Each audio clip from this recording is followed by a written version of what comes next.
Iron Maiden are easily one of the greatest heavy metal bands of all time, and are definitely one of my top bands ever. Their sound is extremely unique, and barely any other bands have replicated that sound ever. Yes, you heard me right. No other bands have captured the style of Iron Maiden, including the new wave of British heavy metal bands like Judas Priest, Grim Reaper, and Saxon. You may think these bands are similar to Iron Maiden, but I'm here to tell you that they are not. That's because Iron Maiden's songwriting style doesn't mainly involve riffs. Their guitar work mostly consists of guitar lines, harmonizing melodies, and usually gallops. Just listen to like any Iron Maiden song. Does their guitar work really sound like Judas Priest, Saxon, or like literally any other band ever? Absolutely not. Iron Maiden's style is completely unique on its own, and if you try to replicate that style, you will just come off as a complete rip-off. That is how great and unique this band is. Today I will be ranking all 16 of their albums from worst to best, and I am a really sincere fan of this band. I feel like some Iron Maiden fans are annoying and pretty nitpicky in the band. I see some of these fans disregard songs only for some really minor reasons, and I feel like some of these fans are too nosed into the band and don't really appreciate other bands. But I am different from these people. I am a huge Maiden fan, but I'm also a really big fan of Judas Priest, Black Sabbath, and Kiss, and to be honest, I kind of like these bands better than Maiden. Basically what I'm saying is that you guys can trust me and my opinions. I basically like almost every Iron Maiden album, and my musical range is really wide and diverse. I can basically like almost all metal genres, including death metal, hair metal, and sometimes psychedelic progressive rock. I tend to usually like everything, and I like a lot of stuff Iron Maiden has done, even the albums that fans have bashed on. Alright, enough blabbering, let's rank these bad boys.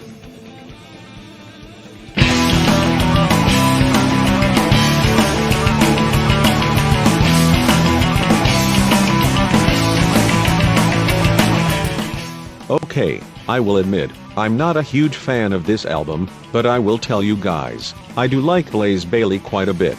His band before he joined Iron Maiden, Wolfsbane, is really good, and I am a pretty big fan of the X Factor, which I do think Blaze fits in well in, but to be honest, he doesn't really fit in Virtual 11. The difference between the X Factor and Virtual 11 is that Virtual 11 actually sounds like classic Maiden, and Blaze definitely doesn't fit the sound of classic Maiden in my opinion. I would have much preferred Bruce on vocals in this album, but Blaze isn't the main problem in this album. The issue I have with this is the songwriting, mainly Steve Harris, because he wrote most of the tracks on here. The songwriting to me is pretty lackluster compared to what they have done before. Some of these songs are not very interesting or are very long for absolutely no reason whatsoever. First of all, The Angel and the Gambler is clearly the worst Iron Maiden song ever. I have no idea what Steve Harris was thinking. The chorus repeats 22 fucking times. It's basically the whole song, and the song is 10 fucking minutes. What the hell? Then there is Lightning Strikes Twice, which isn't bad, but it's pretty uninteresting to me. The Educated Fool I'm also not a big fan of, and Don't Look to the Eyes of a Stranger. This song almost pulled an Angel and the Gambler by having pretty repetitive sections, but at least this song has some good guitar work, and a really amazing payoff. The middle section is like fucking speed metal, might be the fastest section Iron Maiden has ever played. It's really the only reason to listen to this song.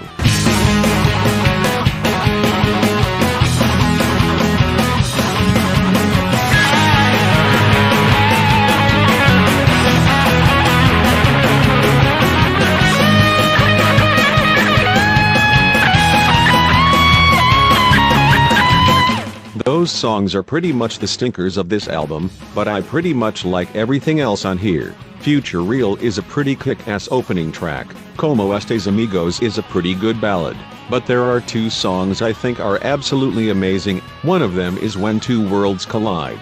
This is a gallop kind of song, and I think it is really good. I really like the melodies, the chorus is pretty good, the song is structured well, and it has a really good middle section. This is definitely a highlight track from the Blaze era. Collision course, you must believe it's true. Now there's nothing left that we can do when two worlds collide. The anger and the pain of all those who remain.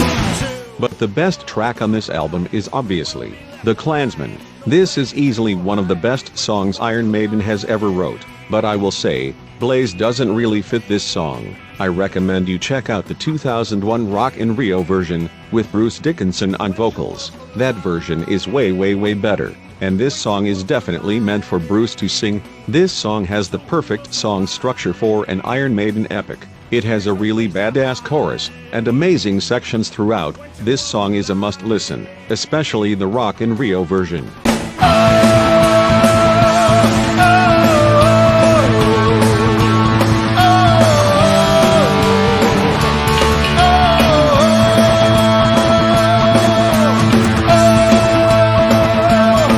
Overall, Virtual 11 has to be my least favorite Maiden album, mainly because of Blaze Bayley not really fitting in with the music and that the songwriting isn't very great, except for a few tracks. Even though this is my least favorite, I still recommend all Iron Maiden fans to at least give this another chance. This is a listenable album and there's a chance you might like it, at least a few songs.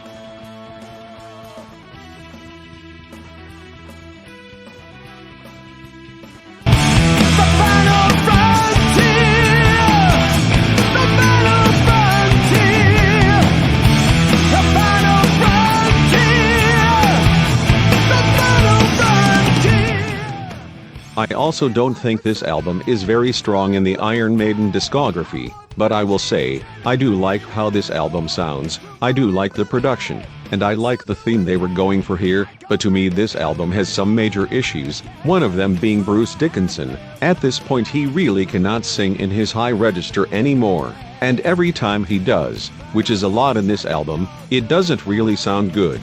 I wish he sang in a lower register way more often in this album, because he really sounds old and tired trying to hit those high notes. But that's not the main issue in this album. My main issue is the songwriting. You have a ton of tracks that feel like they drag on for a while, and there are a lot of boring moments on here I feel like. The first example being the first track. Why did you have to combine Satellite 15 and The Final Frontier into one song? Satellite 15 is one of the most boring and pointless intros I have ever heard, and it goes on for 4 minutes, which is way too long. They should have separated the tracks, or even better cut Satellite 15 from the album. But the actual song The Final Frontier is a pretty decent track, but I don't find it to be very special. I'm not a big fan of El Dorado either. The Gallop is cool I guess, but I really don't like the chorus where Bruce tries to sing really high notes. It just doesn't sound good. Mother of Mercy is a pretty cool track.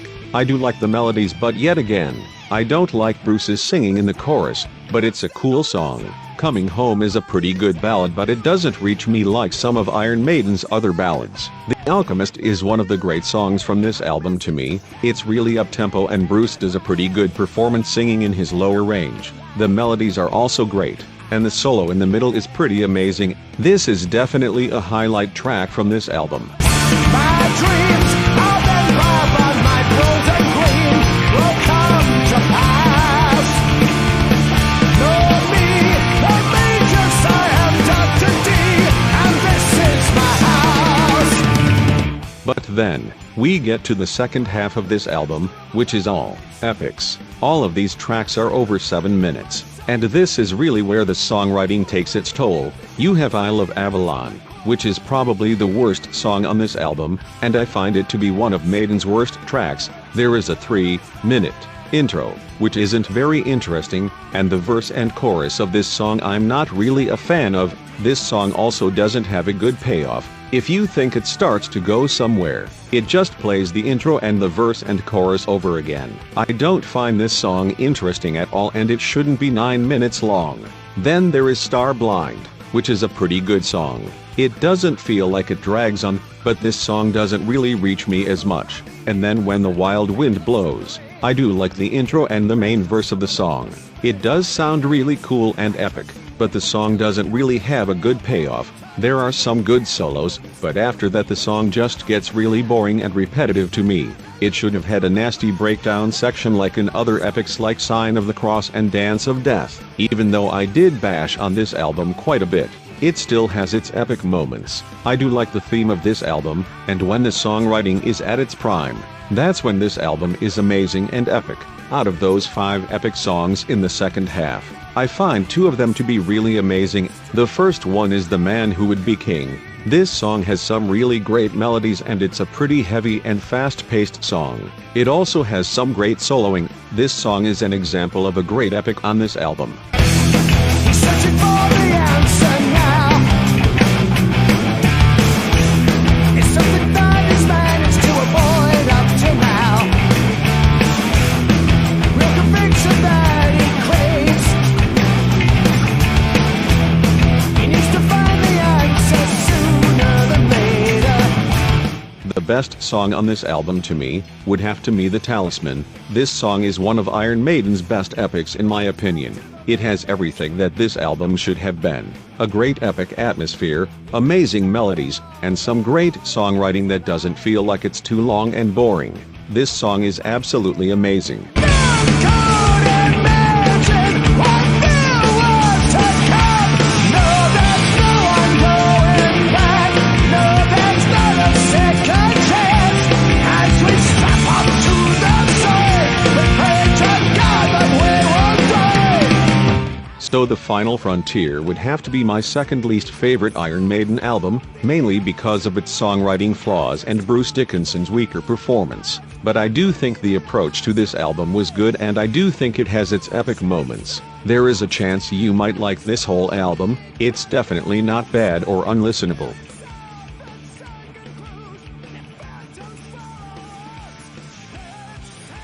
Climb into the sky and never wonder why. You a tail gunner. Climb into the sky and never wonder why. Tail gunner. You're a tail gunner. Alright, from here on out, these albums are really great with barely any bad elements to them, no bad songwriting, and no bad performances. I find No Prayer for the Dying to be extremely underrated. I know it's the 90s and this album is a little more on the hard rock side, but to me this is still progressive metal. This wasn't a whole departure to another genre of music. I find the music to be really great on this album. Yeah, Bruce's voice does sound pretty rough and raspy, and sometimes he struggles to hit high notes, but he doesn't do a bad performance. Let's get the bad out of the way first. Many people bash on this album because of how corny it can be in some spots, but to me the only corny spots are in the 2 songs I don't like off here. Holy Smoke and Bring Your Daughter to the Slaughter are a bit too corny to me and I'm not a fan of those songs, but everything else is really good. There are a lot of great unique sounding melodies on this album. Just listen to the chorus of Tail Gunner and Public Enemy No. 1. Those songs are really catchy and have some really nice melodies. Fall on your knees today and pray the world will mend its ways. Get to your feet again. You also have some really great songwriting on here. Just listen to like any middle section off this album. The solos are still really good, and there are lots of interesting musical elements like key changes and interesting melodies in those sections. The songwriting is still in the classic Maiden style to me. It's just not as progressive like the stuff before. A great example of an interesting middle section would be The Assassin. This song is kind of corny, but that solo section really makes up for it.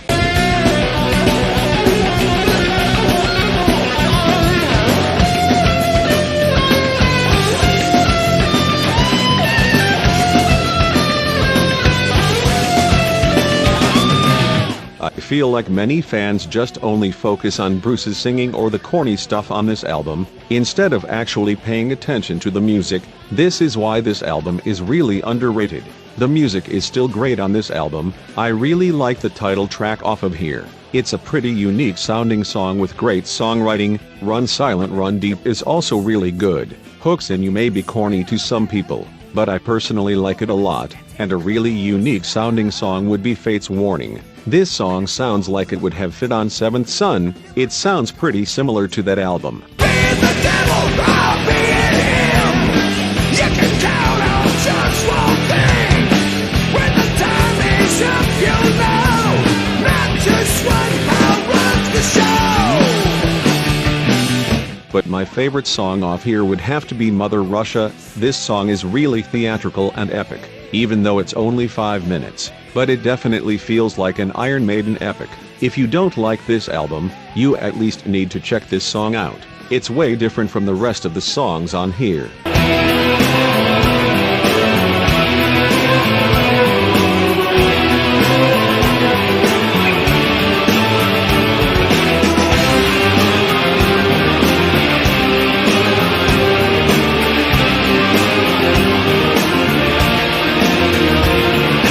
Overall, I think No Prayer for the Dying is an extremely underrated and overlooked album in the Iron Maiden discography. The music is a lot better than most people think. I really recommend you give this another chance if you don't like it.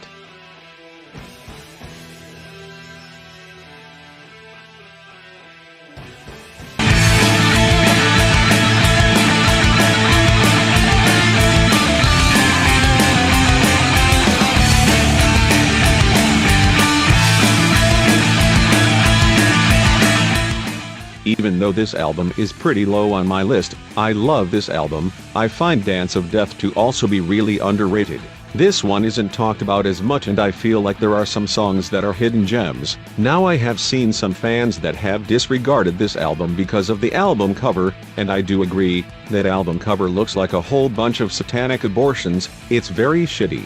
But you don't bash on an album only because of the album cover. Album covers are like the least important thing in records. You only care about the music, because that is what really matters. The music on Dance of Death is really amazing, and it's pretty unique sounding in the Iron Maiden discography. They use a lot of Celtic-style melodies on here, and there are a lot of songs that have a great epic atmosphere. Many fans don't see this, but this album is nearly as epic sounding as Brave New World. Bruce Dickinson sounds great on here with barely any straining. The production sounds really good. It's a lot more heavy and more produced than Brave New World, and the guitar work is also really great. The band works well as a three-piece. Now let's move on to the tracks. There are 2 filler tracks on here that I don't like, and it's mainly the reason why I rank this pretty low. Those being Wildest Dreams and Gates of Tomorrow. Those songs just sound off to me, and the melodies just don't make sense. If you remove those tracks, you get a great solid album. The album shouldn't have opened with Wildest Dreams, because this song right after it, Rainmaker, would have made a way better opener. That song is so amazing with many great melodies and guitar lines. To me, this is the opening track. I know of the pain that you feel the same as me, and I dream of the rain as it falls upon the leaves, and the cracks in the ground, like the cracks are in our hands. They are sealed and are now far away. There are so many epic sounding tracks on this album. Some of them are extremely underrated, especially in the second half. I really like Age of Innocence, which has a pretty heavy riff and a more dark atmosphere, and I think Face in the Sand is also really underrated. This song sounds really different and unique. It has a really dark and epic atmosphere, and the song is mostly a progression. There are a lot of build-up and breakdown moments in this song. Face in the Sand is one of the most underrated Maiden tracks ever. Everybody's heroes tell everyone's lies. I wait for the signs. They tell the truth. I say the signs of the end. My favorite tracks on here would have to be the 3 main epics, No More Lies, Passchendaele, and Dance of Death. No More Lies is really underrated. It has a great epic atmosphere and it's also a progression. It has a really nice intro and then it reprised that intro in the main parts of the song. This song is brilliant. Passchendaele is a pretty dark sounding epic. It's pretty different as well. It has an apocalyptic atmosphere and has some really unique songwriting. But my favorite song on the album has to be Dance of Death. This song has really amazing melodies and song structure. The guitar solos are really great on here. This song is just a perfect Iron Maiden epic to me, and is one of my favorite Maiden songs.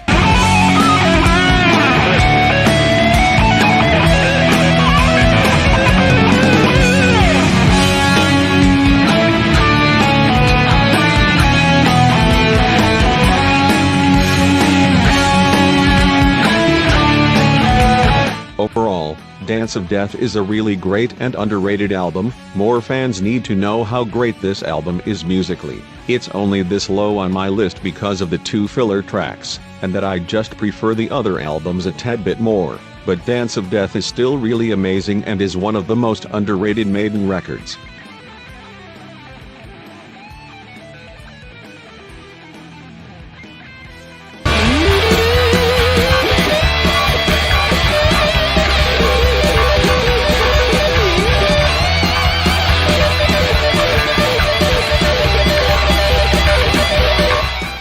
The self-titled debut album is a really great and consistent album. The only things I don't like about it is the lackluster production and that some tracks don't really hold up to me as some other Maiden tracks, but there's not a song I dislike from here. What I really like about the Paul Di'Anno era of Maiden is that Steve Harris is able to take these punk-sounding songs and take it to the next level. This music sounded really heavy and technical for its time. You didn't have crazy guitar leads and technical drumming before. This album was pretty revolutionary for its time. The guitar work is great on this album. There is no Adrian Smith, but I do like Dennis Stratton a lot. He shines especially when the album goes in a more psychedelic direction like Charlotte the Harlot and Strange World. He actually wanted to go more into that direction after this album, but that wasn't what Iron Maiden was looking for, so that is why they kicked him out. But if you wanted some more psychedelic elements in Iron Maiden, this is the only album that has that. Strange World is such a unique Maiden song and is one of my favorite tracks from them. The atmosphere is unbelievable and the guitar leads are absolutely amazing. The only place where you can dream, living here is not what it seems. Ship of white, light in the sky. The tracks on this album are really good. There aren't really any bad songs on here, but I do think that Running Free, Charlotte the Harlot, and Iron Maiden aren't the greatest tracks to me. I just don't find them as special as some of these other tracks. Prowler is a fantastic opening song. I love the guitar leads on there, and Sanctuary is also really great. I wish they would have originally included it in the album, but I'm glad it's in the remaster. Remember Tomorrow is also really great, and I am a huge fan of the instrumental Transylvania. It might be my favorite Iron Maiden instrumental.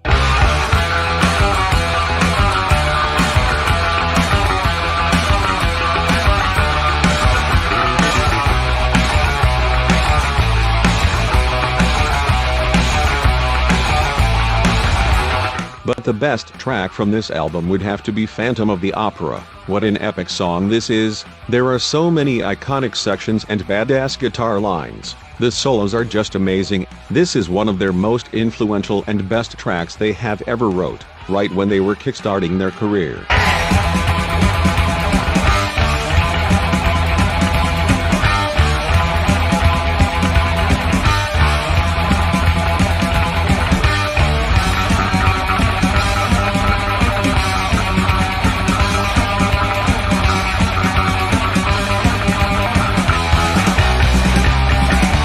Overall, this album is awesome and it is a great start to Iron Maiden. I just don't find this one to be as special as some of their other stuff, but it's a great start. This is one of the greatest debut albums of all time, along with Show No Mercy, Appetite for Destruction, Blizzard of Ozz, and Holy Diver.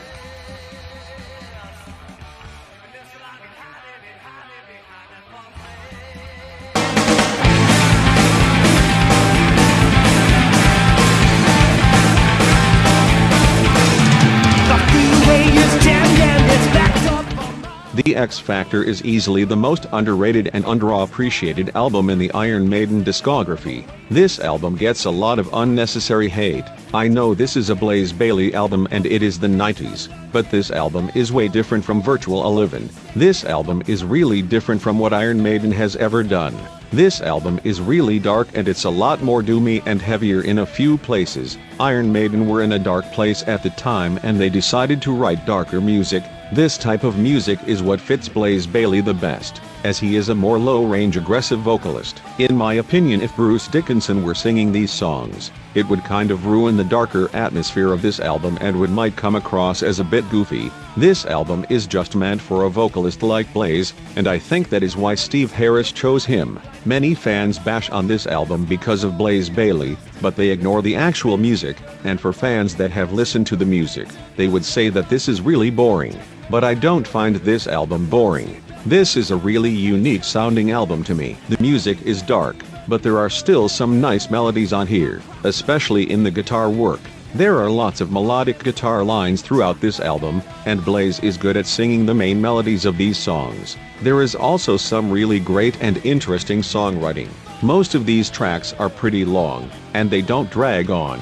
There are lots of interesting middle sections and solos. This album is probably the best guitar work that Janick Gers and Dave Murray have done together. This album definitely has some of Janick's best solos, and he also co-wrote a lot of tracks on here. There are a lot of slow and doom-sounding tracks on this album. They sound really dark and atmospheric, and they are the best at capturing the dark tone of the X Factor. The Aftermath is a really underrated Maiden track that has some awesome melodies and a badass Janick Gers solo. 2 AM is a cool song that is kind of a ballad, but it's a pretty doomy sounding track. And I am a really big fan of Fortunes of War. This is probably the darkest song from the album, that has some really dark lyrics and guitar melodies. This song is extremely underrated.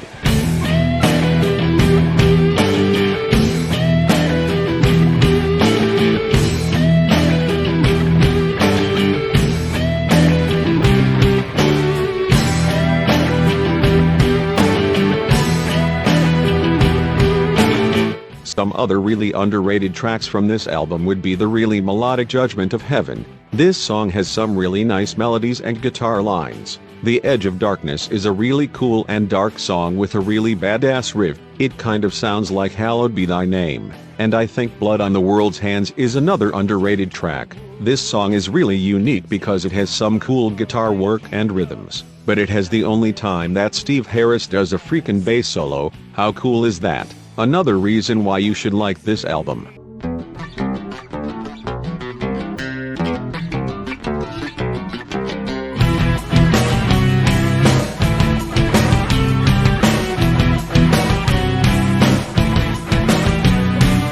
But the best tracks on this album are the first 3 tracks: Sign of the Cross, Lord of the Flies, and Man on the Edge. Man on the Edge is a really fast and aggressive song with amazing guitar work. This song fucking rules. Lord of the Flies is a really melodic and catchy song, and Sign of the Cross. This is easily one of the greatest epics Iron Maiden has ever wrote. This song is really dark. It has the perfect ambient intro, and it has so many interesting sections throughout. I love the solos in the later part in the song. Sign of the Cross easily a top 10 Maiden track.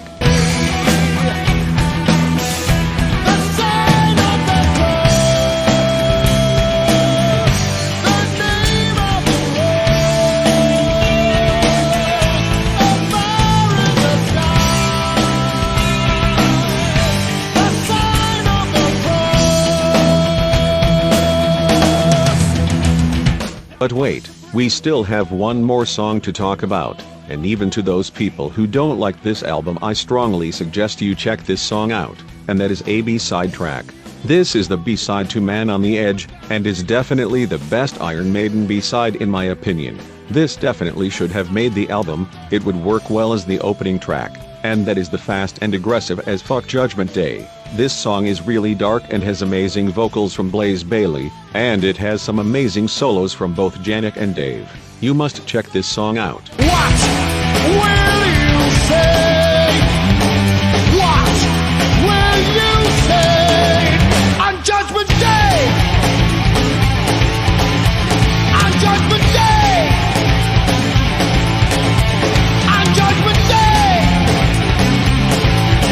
Overall, The X Factor is an extremely underrated album. All of you that don't like this need to give this a second chance, and if you still don't like this album, listen to Judgment Day. This is pretty low on my list because I'm not a huge fan of Look for the Truth and The Unbeliever. I find Look for the Truth to be pretty boring, and The Unbeliever is a little too weird for me. but this album is still amazing. If you want a more in-depth analysis on this album, go check out my video I made about this album in my past channel, and also check out my review on all of the B-sides of this album. The X Factor needs more praise.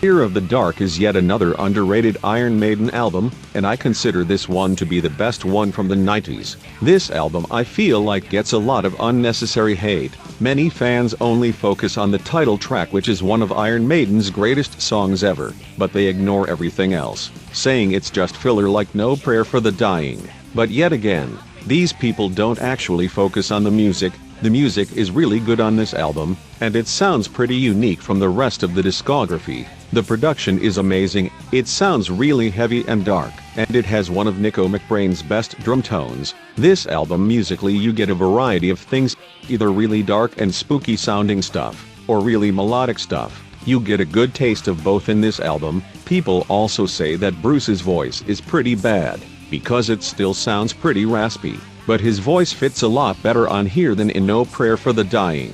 Because of the album's dark tone, the raspy vocals fits in well with the music, and he also fixed his straining problem he had the album before. I find his voice to be great on this album. Janik Jers also plays really well on this album. This is also one of his best albums. Him and Dave Murray work really well together on here. There are a lot of unique sounding songs on here that are pretty different. One example would be Childhood's End. This song is really melodic and atmospheric, and it gives out a tone you don't really find in other Maiden records. This song is amazing and is very unique. No hope, no life, just pain and fear. No food, no love.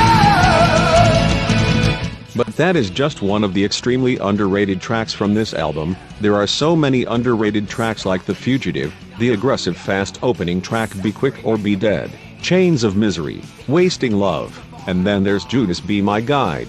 There are some tracks on here that I consider to be some of Iron Maiden's greatest tracks, and Judas Be My Guide is one of them. This song is short, but it's really punchy and melodic, and it has one of Iron Maiden's best choruses. The fact that this song isn't a single and is very unnoticed really doesn't make me happy. Everything's wasted. Is that all that is? Can I go now? Judas, my guide, whispered in the night. Judas, my guide. These tracks are just so amazing, and I cannot believe how unnoticed they are. But there are two tracks on here I consider to be some of Iron Maiden's greatest songs ever. They would make my top 5 list honestly. The first one is Afraid to Shoot Strangers. This song is a masterpiece. It's very melodic. It has beautiful guitar lines, and it has an amazing song structure, being soft in the first half and then aggressive in the second half. This song is so good. But the best track on here, I have to go with Everyone Else. Fear of the Dark is such a great classic. It has some of Iron Maiden's best melodies ever. It's very passionate, and it has an amazing atmosphere and some great guitar lines. The solo is also one of Iron Maiden's best solos. This song is a classic, and it deserves all the praise it gets. Because you're sure there's someone there.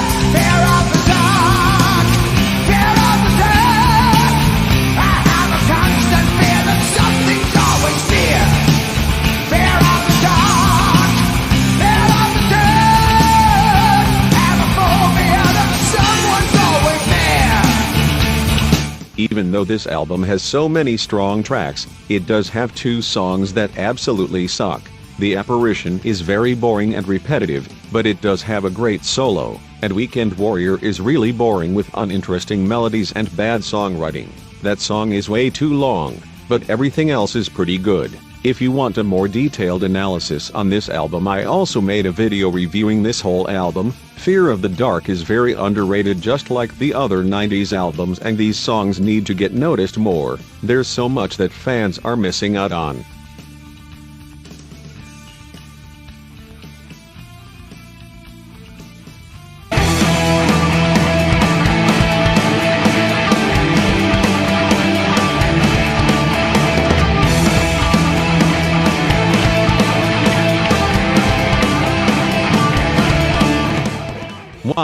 What an improvement this was from the Final Frontier. I'm really impressed. This album barely has any boring sections or moments that drag on for too long.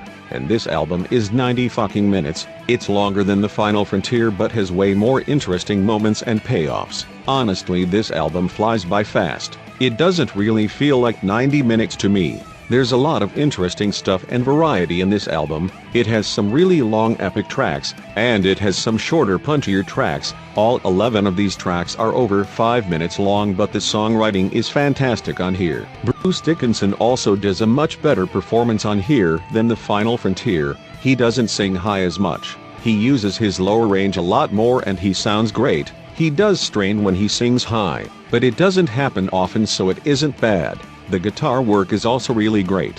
I would say they were the most creative with this album with the three-piece. There are lots of overlapping solos and guitar lines. But the best thing about this album is the songwriting. These tracks are long for a reason, and they don't compile all of them together like in the Final Frontier. Instead, you get long tracks followed up by shorter tracks and vice versa. I really like how the tracks are ordered on here. It opens up perfectly with If Eternity Should Fail, which is a more mid-tempo song with some darker melodies. It has a really dark intro, which is the perfect way to open up this album, and it being 8 minutes long has some really great songwriting. It has a nice payoff in the second half when it gets really fast. This song is amazing. Then after that we get Speed of Light, which is also really awesome. It's a short punchy track with amazing guitar work. I will be honest, I'm not the biggest fan of The Great Unknown. It's not bad, but I do think it's a little bit boring, and Bruce kinda strains a lot in the song. But thank God it's not 9 minutes like songs from the Final Frontier. Instead it's only 6 minutes, and then we get to The Red and the Black. This song is 13 minutes, and it's amazing, but I will say I do think the first half kinda drags on for a bit. It's just a little repetitive, but then once the song gets going it's really good. Right after that is When the River Runs Deep. I'm a really big fan of this song, because it's really fast, and the songwriting is really fantastic. This song is about 6 minutes and it's fast all the way through. There are lots of great sections all throughout. Is this the last together moving this time now? We stand together and we're holding the line here. There's nothing we can do, just sit here and wait. The die is cast that is deciding our fate. And then we get to my favorite song from this album, The Book of Souls. This is one of the most perfect Iron Maiden epics ever. It's 10 minutes, and it has the most perfect songwriting. It has a cool, darker atmosphere, and it's slow in the first half and then fast in the second half. That's actually how Janek Jers writes his epics when he writes with Steve. To all the people that hate Janek Jers, he is a fantastic songwriter, as he co-writes the better songs from the modern era, like Dance of Death, Dream of Mirrors, The Talisman, and The Book of Souls. This song is a modern classic for Maiden.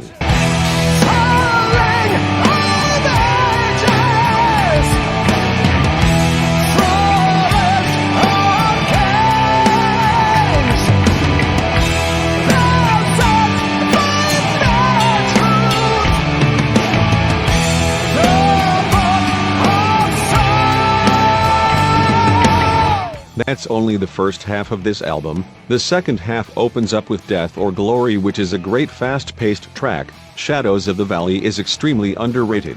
It's 7 minutes but it's very cool. It's pretty fast and it has some really cool melodies. This song should have gotten noticed more. Tears of a Clown is a really cool melodic song, and The Man of Sorrows is a pretty unique sounding track, but I will say it is a little disjointed. I wish the intro was the entire song, cause that intro sounds really melodic and depressing. The rest of the song is kinda weird. And then, Empire of the Clouds. This song is Iron Maiden's longest track, being 18 minutes long, and it is a masterpiece.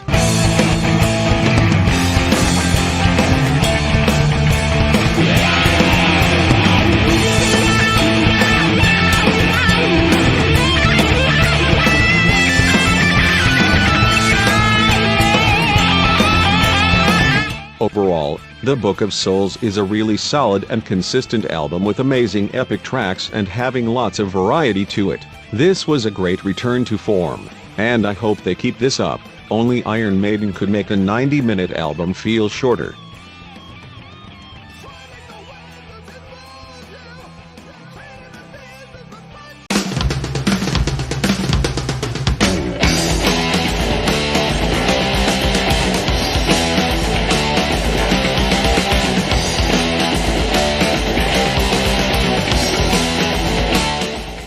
Now we're getting into the classics. Peace of Mind is an amazing album and is no doubt a classic for the band. This was probably their first album where they have gotten really progressive, as these songs are longer and have more softer moments. This is one of their least heavier albums in my opinion. It doesn't really focus on the technical stuff like they have done before. Instead it focuses more on melody and atmosphere. You didn't really get that before. This album is one of Iron Maiden's more melodic albums. There are so many nice melodies on here, especially in choruses and guitar lines. Bruce Dickinson also does one of his best vocal performances ever. He sounds really great on here, and the guitar work and drumming is no doubt amazing. Nico McBrain was the right drummer for this change of sound. Even though I do think Clive Burr is better, he isn't really a progressive drummer like Nico is. Now this album isn't perfect.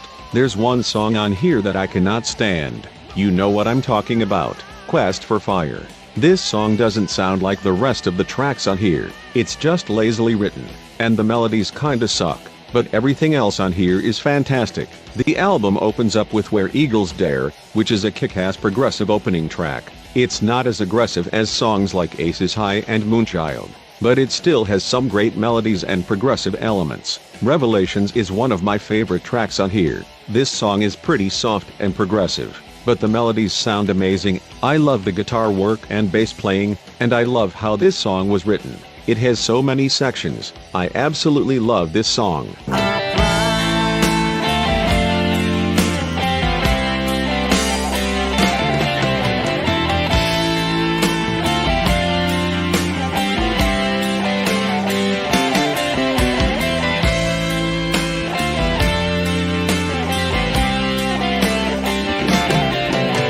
Die With Your Boots On is also really great. It's pretty underrated and it has some great melodies and guitar lines. My favorite song on here though would have to be The Trooper. That song is just a classic.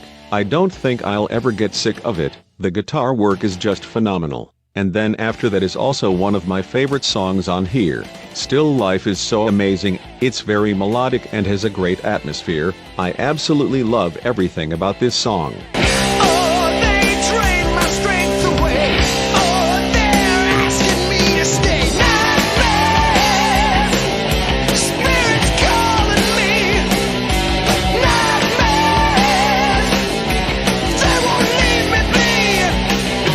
And then Sun and Steel is also a great song.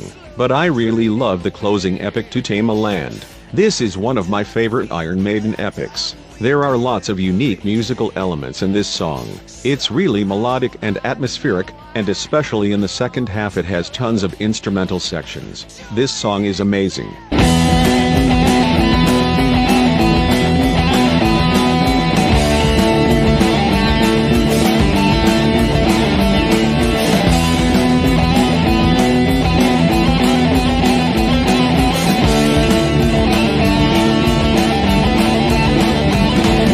Overall, Peace of Mind is a very great album. It's only number 8 because of Quest for Fire. That's it. If there was a really good song that replaced it, then this album would probably be much higher. This album is pretty unique for Iron Maiden as this one is much more melodic. If you like more melodies in Iron Maiden, this is the album for you.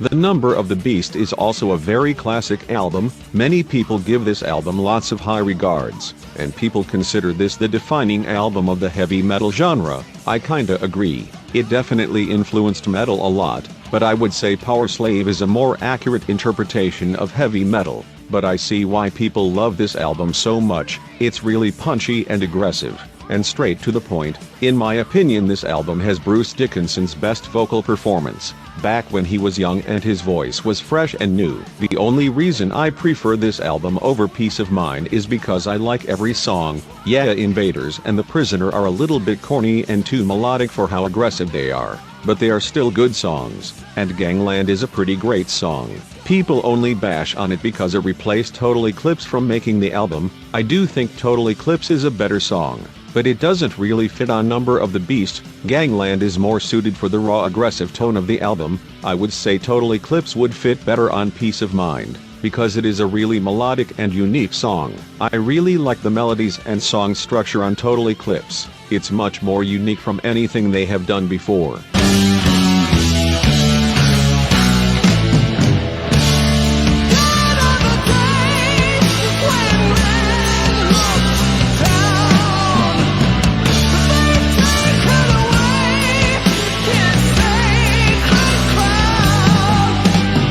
I guess Total Eclipse should have replaced Gangland because it's a better song, but Gangland is a more fast aggressive song that more fits with the album style, and it has some great drumming from Clive Burt. You can't go wrong with Clive Burt, so stop hating on Gangland for dumb reasons. Every other song on this album are standouts. Children of the Damned is fantastic. The Number of the Beast is such a cool badass song. Run to the Hills is great. And you cannot possibly not like the most classic song from the band, Hallowed Be Thy Name. This song is a must listen.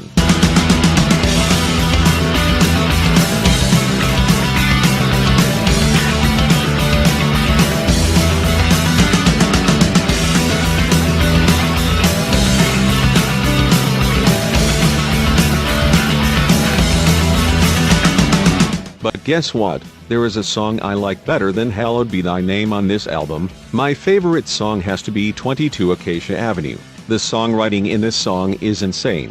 There are so many badass sections, and this song is very catchy. The instrumentation is so good.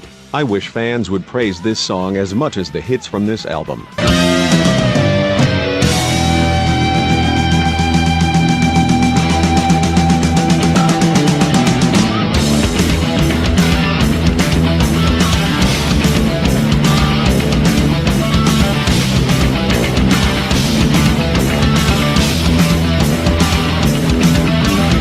That song is easily a top 10 Maiden song for me. It's just a total jam fest, with some of Steve Harris's most badass bass playing. 22 Acacia Avenue is so amazing. Overall, this album is fantastic and it's always a great listen. I don't find this album overrated at all, but there are some really fantastic albums I prefer over this. If you like Maiden more punchy and aggressive with Bruce on vocals, this is the album to listen to, and Power Slave. But this album is a classic with every band member doing a fantastic performance.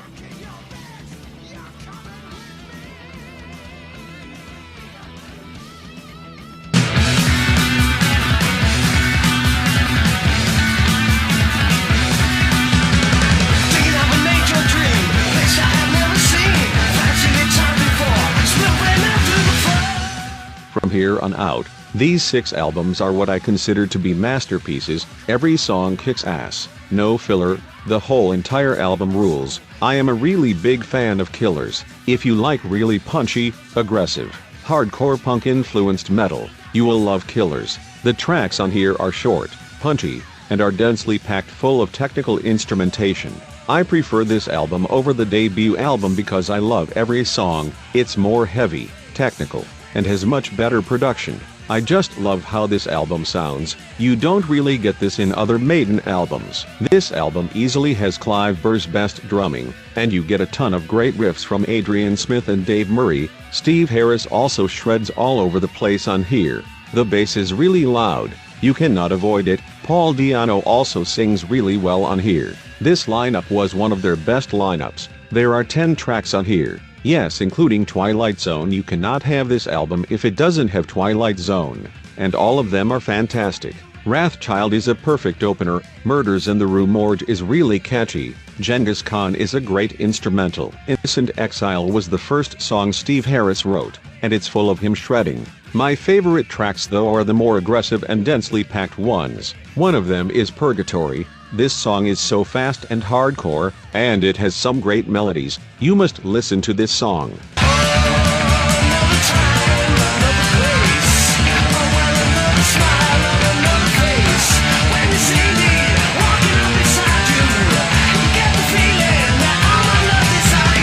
Another song I really like from here would be the closing track, Drifter. This song is pretty bluesy and catchy. I really like the riff and the melodies, and this song has some amazing songwriting. It's also pretty underrated. This song kicks ass.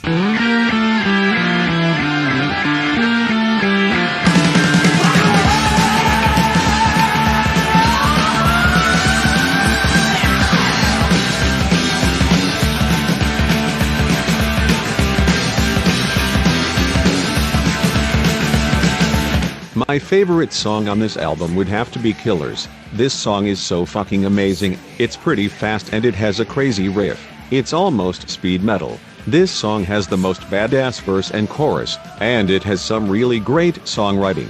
There are people out there that say this is the first thrash metal song. Not really. Purgatory fits that category more, and there are better examples that came out before this album. Killers is definitely my favorite song from the Paul Di'Anno era.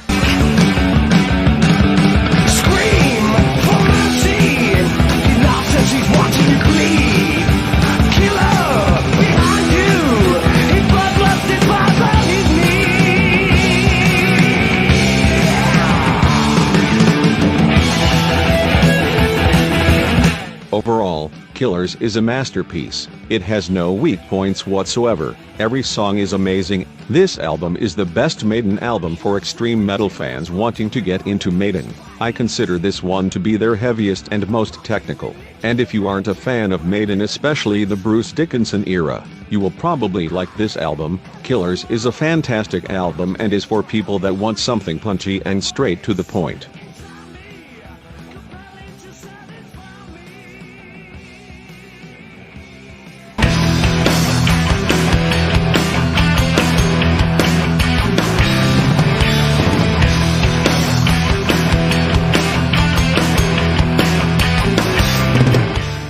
A Matter of Life and Death. This one is one of Iron Maiden's more musically brilliant albums. This album really relies on its melodies and songwriting. Well, pretty much all Maiden albums are, but this one a bit more. This album is definitely more progressive and slower. It's nothing punchy like the 80s stuff. If you want to get into this album, better make sure you're more patient and into the actual music. This album also doesn't have a lot of standout tracks. The best way to listen to this is by listening to the whole album start to finish. It flows really nicely. Speaking about listening to this from start to finish, I think it's pretty bullshit that for the tour of this album they decided to play the whole entire album live. That's like a fuck you to the fans. I don't know why they would do that, especially if the album is less punchy and really progressive. And the album is 72 minutes long. You're basically just getting the crowd bored to death. It's not a great thing to do live. This album is only meant for a sit-down listen with your headphones, and it is always a great experience for me. Every track on this album is fantastic. You only get a few shorter tracks, but the rest are mostly epics. In fact, because most of the album are epics, the epics don't really feel like epic tracks, just regular tracks on the album. Think of it from the perspective of Dream Theater, where a long song is basically normal. The album opens up with Different World, which is a great punchy opener. It's very melodic and happy sounding. That's kinda the musical theme of this album. It has a lot more melodies and songs in a major key. You don't get that with Maiden. That's how this album is unique to me. Then there is These Colors Don't Run. It's more mid-tempo, but it has some great melodies. It also has a great middle section with some great solos. The Pilgrim is a really amazing song. It's one of their most punchy and aggressive tracks from the modern era. The riffs and melodies are awesome. The Longest Day is also great. It's a bit longer, but it doesn't waste any time. These tracks on this album don't waste any time at all, in my opinion. Then there is the ballad Off Here Out of the Shadows. This ballad is amazing. It's very melodic and I love the acoustic work. One of the rare Iron Maiden ballads.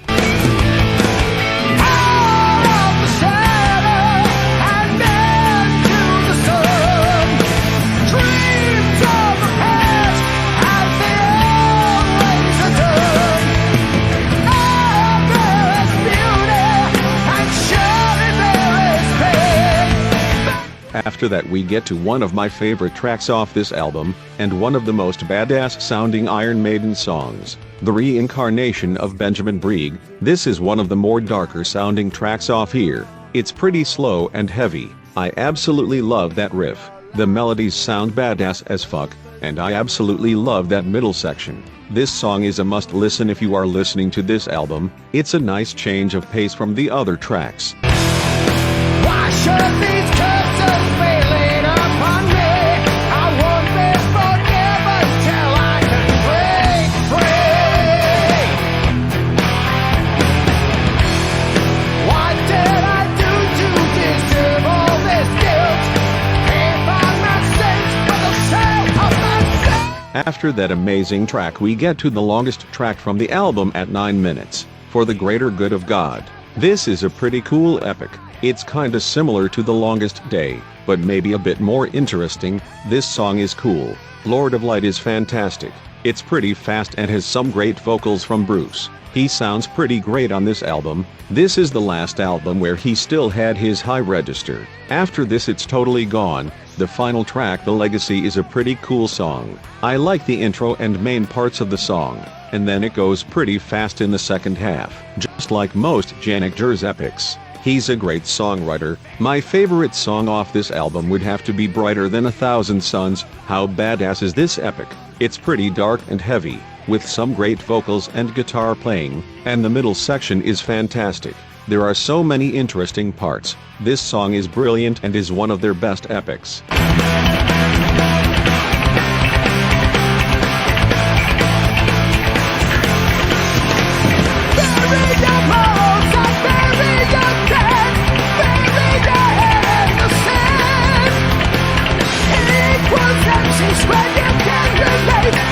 Overall, I love this album, and it is absolutely brilliant. Every song is fantastic and the album flows really well. I wish this album had a bit more praise. If you like more conceptual progressive sounding music, this album would be great.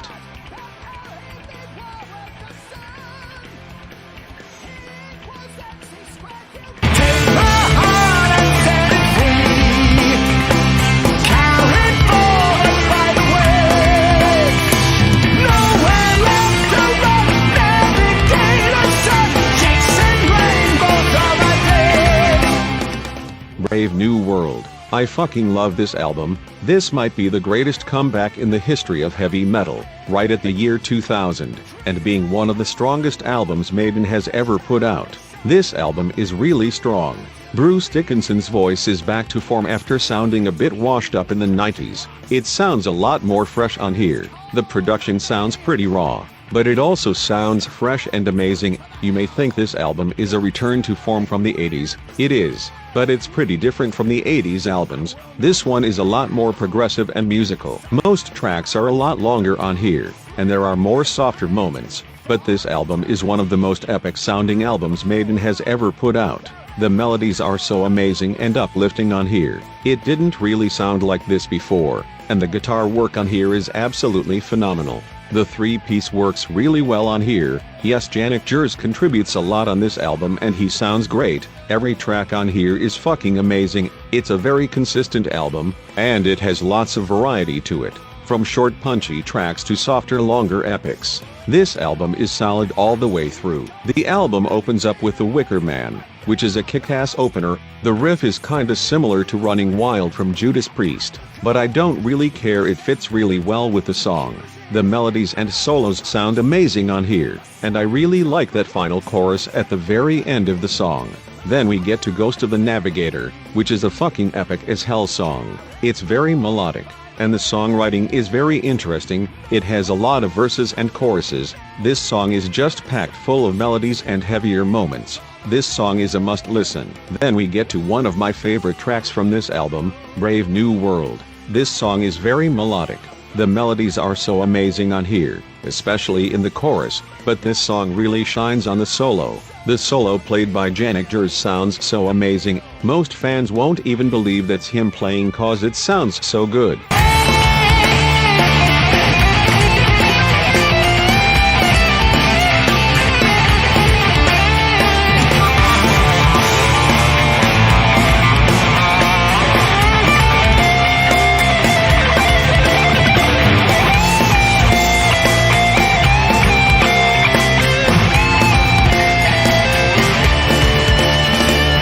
Then we get to Blood Brothers, which is a pretty unique song. It's more soft and it's more driven by keyboards and acoustic guitars, but it sounds really amazing. The melodies sound great in this song. The Mercenary is a cool punchy track. And then we get to my favorite song off this album, Dream of Mirrors. This is a 9-minute epic, and it sounds phenomenal. It's very epic and melodic. I love the intro and the main melodies of the song, and it has a cool second half payoff. This song is amazing and another one of their best epics. I've been dreaming black and white. I only dream 'cause I'm alive. I only dream in black and white to save me from myself. After that we get to The Fallen Angel, which is another short punchy song. This one has a really badass middle section. Then we get to the other epic from this album, The Nomad. This song is really cool and unique. It's more dark and it has a lot of interesting songwriting. I especially like the second half of the song, which is mostly a build-up. Out of the Silent Planet is also really amazing. It's pretty catchy and more radio-friendly. The thin line between love and hate is really amazing to me. This song has some of the greatest melodies Iron Maiden has ever wrote in my opinion. The guitar solos are so melodic and beautiful, and it's just a perfect way to close off this album. This song is really good.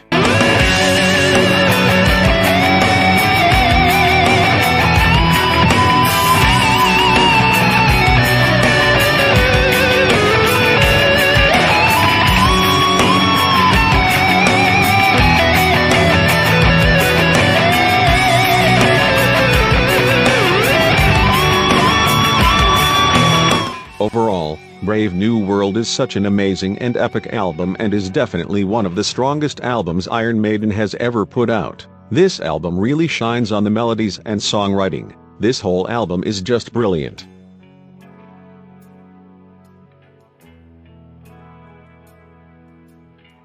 There's a time to live and a time to die. When it's time to meet the maker. There's a time to live, but isn't it strange that as soon as you're born, you're dying? Here we are to the holy trinity of Iron Maiden albums. These 3 albums are some of my favorite heavy metal albums of all time. They are absolutely flawless and always have a special place to me. The first one at the number 3 spot we are talking about is Seventh Son. This album sounds fucking amazing. That production alone is one of my favorite tones ever. The guitars sound really clean and well produced. The drums sound awesome, and the keyboards are the main element that makes this album stand out. Personally, I like keyboards in metal a lot since I'm a power metal fan, and I love me some loud keyboards in Iron Maiden. It's a pretty subjective opinion, which is why some fans don't like this, but to me this sounds phenomenal. This album is really conceptual, since it's a concept album, but the music doesn't waste any time at all like some concept albums. This album is really musical, the riffs and guitar lines are off the charts, and there are so many epic moments. Bruce Dickinson also does an amazing performance, even though his voice does kinda sound burnt out from all of the intense touring. But it's not washed like in No Prayer for the Dying. This album's overall sound is just timeless, and is one of the reasons why I have it as one of my favorite albums of all time. Barely any other albums sound like this. There are 8 tracks on here which are all really amazing, no weak points at all. The album opens up with probably my second favorite Iron Maiden opener, Moonchild. This song is so badass, it has one of the best intros to a song ever, and it explodes into this really conceptual sounding verse and chorus. This song is really fast and I love the melodies. The guitar solos also sound fucking amazing. This song is easily a highlight.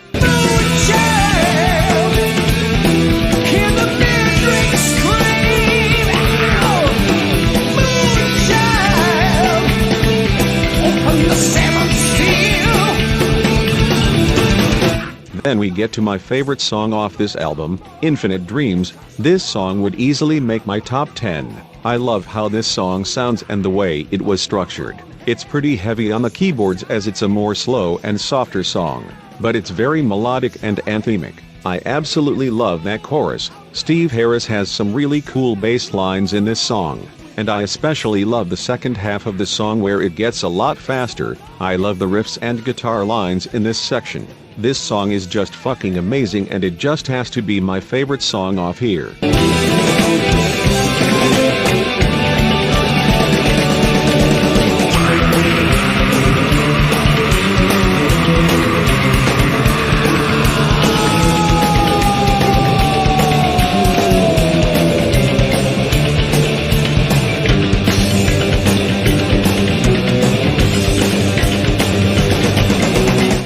What a phenomenal song that is. Then we get to Can I Play With Madness. It's a more catchy and radio-friendly song, and it kinda steers away from the concept. But this song is awesome. The melodies sound amazing. The Evil That Men Do is also really fucking good. It's another hit single off here and it is very anthemic and fast. The melodies are so good.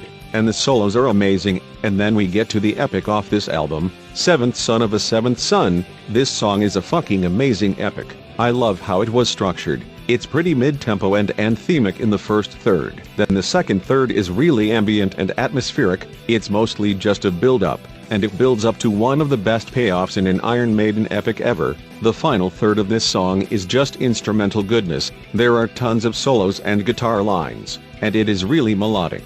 It's what really makes this song amazing.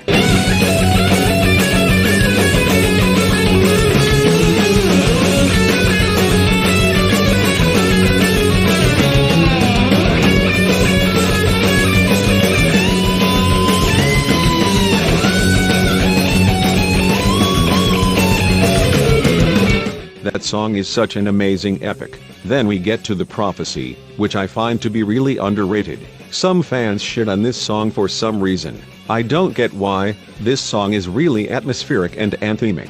I absolutely love the melodies on here, and I love the acoustic outro. What a unique song this is. Dave Murray is a great songwriter. The Clairvoyant is also very unique. It is entirely driven by melodies and guitar lines. Everything sounds amazing on here. And then the album closes with Only the Good Die Young, which is a fast gallop. This song has some amazing melodies, and it is a great way to close off this album. Overall, this album is very amazing. It sounds phenomenal and has some of Iron Maiden's greatest songwriting. If you want much more musical elements in Iron Maiden, this is the album for you. This is easily one of the more melodic Iron Maiden albums. This album is amazing and I consider it one of the greatest metal albums ever made, mainly because of its unique sound and amazing melodies.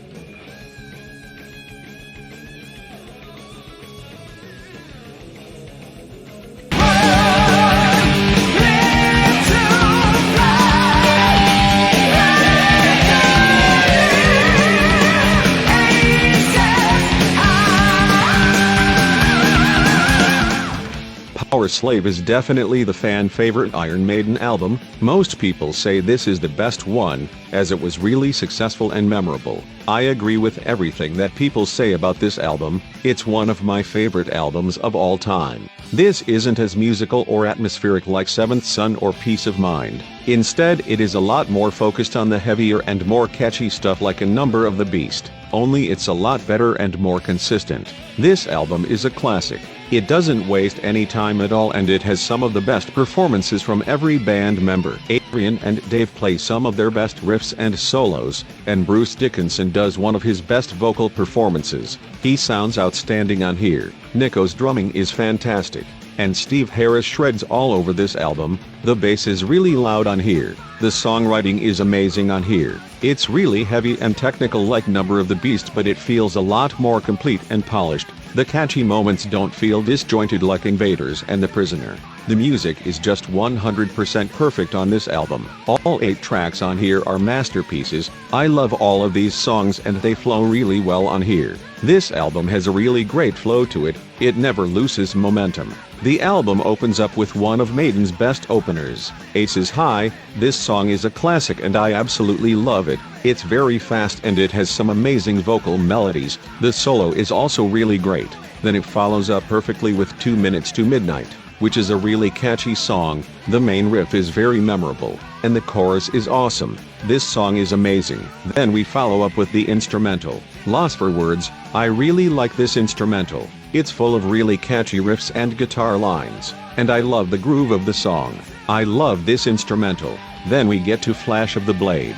Just like Aces High, this one is also pretty fast and has amazing melodies. I really like the middle section with the dual guitar harmonies. And then we get to The Duelists. This is one of my favorite Maiden songs, and it's really underrated. This song is really catchy, and it has a really long middle section that drags the song to 6 minutes. You must like this. Oh,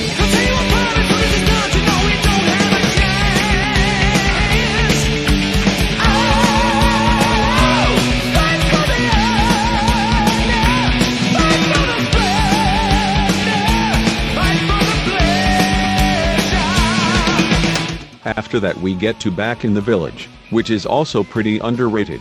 It's really fast and it has some amazing melodies. I find this song really catchy and amazing. And then we get to the two epics off here, the first one being Power Slave. This song is so amazing and badass. It's a lot darker, and you can totally tell the Egyptian theme on here by the music. The middle section is really amazing as well. It has one of the best solos from the album while Steve Harris plays a badass bass line. Power Slave is a must-listen from this album. Into the abyss I fall, the eye of horrors. Into the eyes of the night, watching me go. Green is the cat's eye that glows in this temple. And then we get to the magnum opus on this album, and one of the greatest songs ever, Rime of the Ancient Mariner. This 13-minute epic is my second favorite Iron Maiden song, and it is a masterpiece. It doesn't waste any time at all. It starts out immediately with the main riff, no intro. I wish the final frontier was like that. And the first part of the song is mostly a mid-tempo gallop groove with some awesome melodies. Then in the middle it's really quiet and ambient. It's mostly just a bass line, but it sounds really unique. And then there is a really badass instrumental section that has some amazing solos, and then it goes back to the main part of the song. What a masterpiece this song is. This song is essential for getting into Iron Maiden.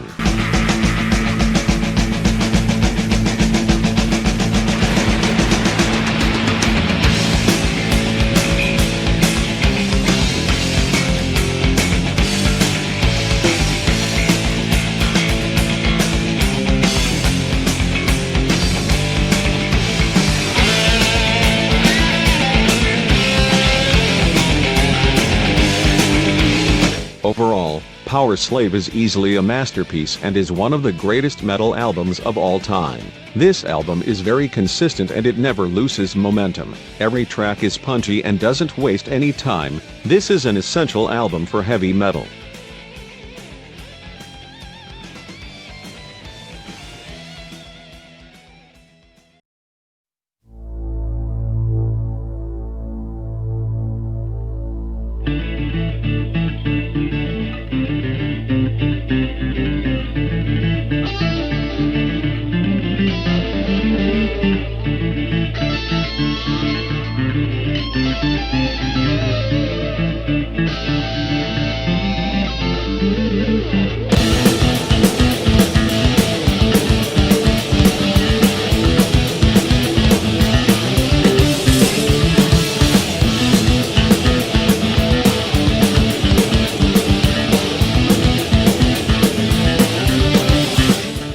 Somewhere in Time. This album is very special to me. It's not only my favorite Iron Maiden album, it's my favorite album of all time. In my opinion, this album is perfect in every way. It is the perfect metal album, at least to my taste. What I love most about music are melodies. If there is a really good melody in a song, I tend to really like it. Being a fan of power metal and AOR, I'm a big sucker for melodic stuff in general.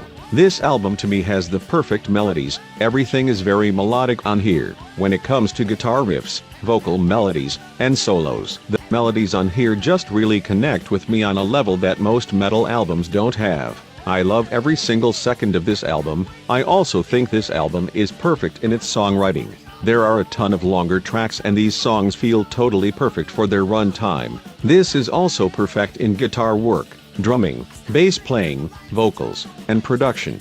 This album has my favorite guitar sound of all time. It sounds very unique on its own. No other albums sound like it, and the guitar work is absolutely perfect on here. The solos are so phenomenal and perfect. Nico McBrain's best drum performance is on this album in my opinion. His tone sounds great and he gets the job done. Bruce Dickinson's vocals are outstanding. Even though they do go downhill from here, his voice sounds magical. And Steve Harris's bass is still really loud and audible as always. He plays really well on here. This album also has the perfect variety when it comes to songwriting. It has really fast and aggressive songs, more catchy songs, epics, and some softer moments. This album has the perfect variety to keep you interested. This album also has guitar synthesizers. I really like synthesizers, and it is a pretty subjective opinion. That's why this album doesn't hold up with some fans as much as others. But the synthesizers are what makes this album special. I love how they sound. The album opens up with my favorite Maiden song of all time, Caught Somewhere in Time. The song off the bat begins with an amazing guitar melody with the synthesizers in the background, and then the song explodes into this speed metal gallop with some amazing riffs. The melodies sound outstanding on here, and it has my favorite Maiden solo. That solo is so long and perfect. I don't know any other solos that are on that level amazing. This song is amazing and I love everything about it.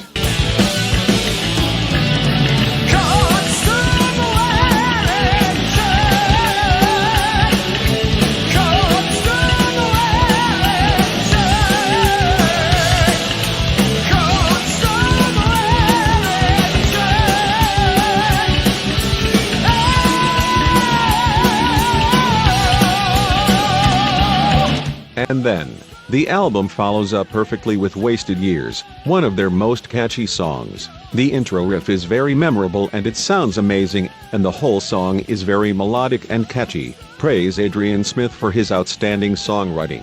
He also wrote this next song, Sea of Madness. This one is very underrated. It's not as uplifting as the tracks before, but it's still very melodic and atmospheric. I love the choruses and the middle section is so good. The bass line and vocal melodies sound phenomenal. This song is still perfect like the other ones. Then we get to Heaven Can Wait, which is another perfect song, and one of my favorites off here. It's a 7-minute epic, and every second of it is amazing. It's very fast and melodic. The chorus is very catchy, and that middle section stands out in this song. Those crowd get-together type of vocals sound absolutely beautiful. One of my favorite moments from this album, and the solos kick a lot of ass. This song is another example of Maiden at their very best. Heaven can wait, heaven can wait, heaven can wait, heaven can wait till another day. Heaven can wait, heaven can wait, heaven can wait, heaven can wait till another day. And then we get to another one of my favorites from here. The Loneliness of the Long Distance Runner. The guitar melodies on here are crazy good. The song is very fast and aggressive, and it has some of my favorite Iron Maiden melodies ever. I absolutely love that chorus, and the solos and guitar lines are absolutely phenomenal. This song is amazing and it has perfect songwriting. Push myself up.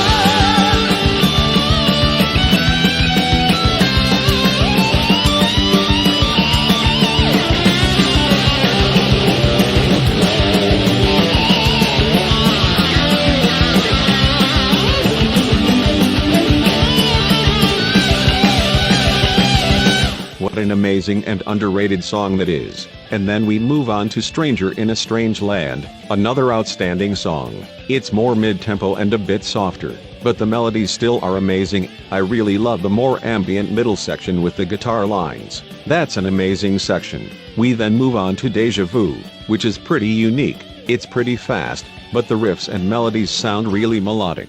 It doesn't really sound like anything they have done before. Deja Vu is a very unique song and I love it a lot. And then the album closes off perfectly with one of their greatest epics ever, Alexander the Great. This song is so badass and atmospheric. I love the intro and main parts of the song. The melodies are so amazing, and I love the solo section.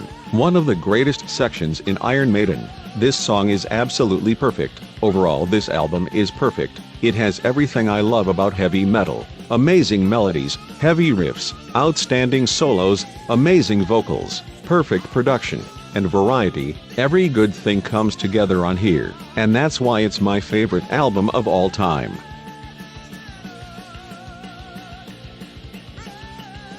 Alright, so that wraps up this insanely long ranking on Iron Maiden. I really love this band. It was the first metal band I got into and I loved heavy metal ever since. I really praise Iron Maiden and they will never get old to me, and I'm pretty sure Somewhere in Time would remain my favorite album of all time until I die. Hopefully, if you liked this video, please make sure to like and subscribe for more videos like these. Iron Maiden are one of the kings of heavy metal.